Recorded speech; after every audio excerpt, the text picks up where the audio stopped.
యువగలం ముగింపు సభ ఏర్పాట్లు పూర్తయ్యాయి. సభకు సంబంధించి భారీగా ఏర్పాట్లు చేశాయి టీడీపీ శ్రేణులు. ఏపీ ఎన్నికల శంఖారావాన్ని ఈ సభ నుంచే మోగించనున్నారు టీడీపీ నేతలు.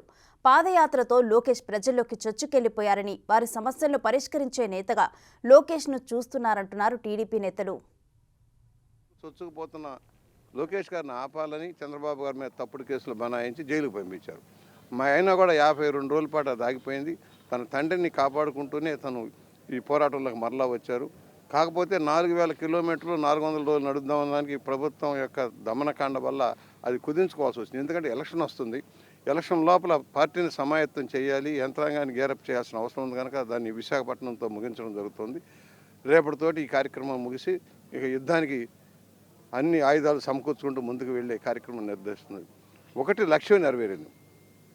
యువకుడిగా అందరి అంచనాలకి మించి ఇవాళ కార్యాచరణతో ముందుకు సాగారు.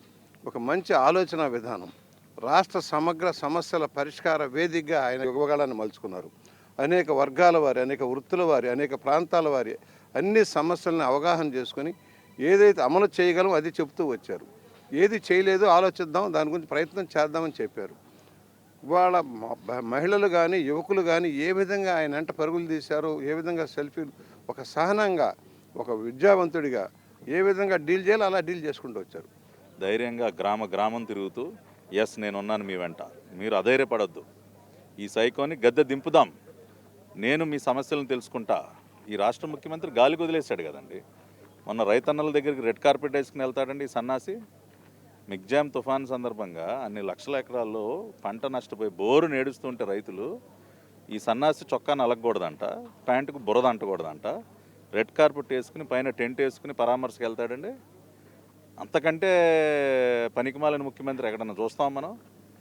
కాబట్టి అంత తీవ్ర ఆవేదనలో ఉన్నప్పుడు కూడా ఇతను ప్రవర్తించినటువంటి తీరు ప్రజలను ఇంకా కూడా కృంగదీసింది. మన కోవిడ్ టైంలో ఇతను ఈ ప్రభుత్వం చేసినటువంటి పనులు ఏంటంటే కనీసం ఆక్సిజన్ కూడా అందించలేదు కదండి. ఆసుపత్రిలో ఎంతమంది ప్రాణాలు కోల్పోయారండి. చేయాల్సిన పనులు చేయకుండా రెండో పక్కన ఏం చేస్తూ ఉన్నాడు, కల్తీ మద్యాన్ని తాగిస్తూ ఉన్నాడు. నేను మద్యపాన నిషేధం చేయనిదే మీ దగ్గరికి వచ్చి ఓటు అడగనని చెప్పాడు. ఇవాళ ఏం మొహం పెట్టుకుని వస్తాడండి ఓటు అడగటానికి? అతనికి ఏం అర్హత ఉంది, అసలు ఓటు అడిగే హక్కు ఉందా? ఇవాళ ప్రజలు గుర్తు చేసుకుంటూ ఉన్నారు, నువ్వు ఏం చెప్పావు, ఏం చేస్తా ఉన్నావు. ఇవాళ లివర్ డిసీజులతో ఈ కల్తీ మద్యం దాగి ప్రభుత్వ ఆసుపత్రుల దగ్గర కొన్ని వేల మంది వస్తున్నారు. మద్యం, కల్తీ మద్యం ఏరులై పారుతామండి. రెండో పక్కన నెల్లూరు జిల్లాలో డ్రగ్స్. నిన్న మనం చూసి హైదరాబాద్లో డ్రగ్స్ మూలాలు నెల్లూరులో. రాత్రి 11-12 వరకు సెక్రటరియట్లో ఉండేవారు. ప్రతి ఫైల్ని కూడా క్లియర్గా చూసి అబ్జర్వ్ చేసేవారు. నేను అనుకునేవాడిని జనరల్గా ఆ ఏజ్ కూడా చిన్న ఏజ్. ఆ చిన్న ఏజ్లో ముఖ్యమంత్రి కొడుకుగా ఎవరు కూడా 11-12 దాకా ఆఫీసులో కూర్చుని ఫైల్స్ చూసుకుని ఈ రాష్ట్రానికి ఏదో చేయాలనేటువంటి తపన ఉండడం అనేది చాలా అరుదు. అవన్నీ కూడా నారా లోకేష్ బాబు గారితో ఆ రోజు నేను చూశాను. మాకు ఏదైతే ప్రజలతో మమేకమై డైరెక్ట్గా ఫీల్డ్లో ఉంటే బాగుంటుందని మేమందరం కూడా కోరుకున్నాం. ఒక 5 years తర్వాత ఈయనే కాబట్టి ఈయన్ని ఇప్పుడే టార్గెట్ చేస్తే తెలుగుదేశం పార్టీని మైండ్ గేమ్తో వీక్ చేయాలనే ఆలోచనతో ఆయన మీద వీళ్ళు స్పెషల్గా కేర్ తీసుకుని ఒక ఐప్యాక్ టీం పెట్టుకుని ఒక 500-600 మందిని పెట్టుకుని టార్గెట్ చేసి చేయడం తప్ప ఖచ్చితంగా లోకేష్ బాబు గారు ఎప్పుడు కూడా ఇంటెలిజెన్సీ.